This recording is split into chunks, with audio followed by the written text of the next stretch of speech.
ধনতেরাস প্রধানত দুটি কারণে পালিত হয়।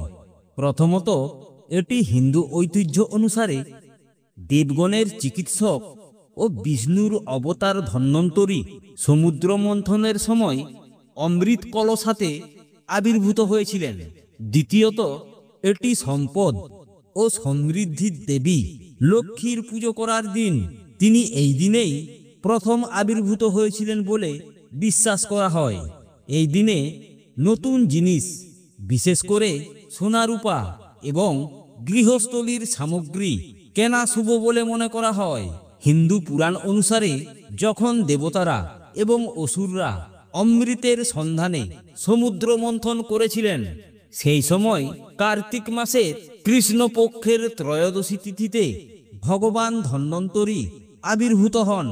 পুরাণ অনুযায়ী সমুদ্র মন্থনের এই সময় ও এই তিথিতেই হাতে অমৃতের কলস নিয়ে ধন্বন্তরী প্রকট হয়েছিলেন। ধন্বন্তরী আয়ুর্বেদ চিকিৎসার দেবতা এবং সুস্বাস্থ্য ও দীর্ঘায়ুর জন্য তার পূজা করা হয়।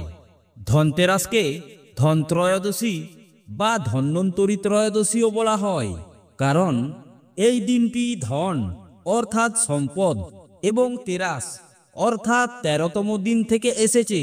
কথিত আছে যে এই দিন দেবী লক্ষ্মী তার ভক্তদের বাড়িতে প্রবেশ করেন এবং তাদের সমৃদ্ধি ও সৌভাগ্য দান করেন। এছাড়াও দ্বিতীয় দিনটিকে বলা হয় নরক চতুর্দশী। এটি রাক্ষস রাজা নরকাসুরের মৃত্যুকে চিহ্নিত করে। এটিকে ছোট দীপাবলিও বলা হয়। ধনতেরাসের পরের দিন নরক চতুর্দশী বা ভূত চতুর্দশী নামেও পরিচিত।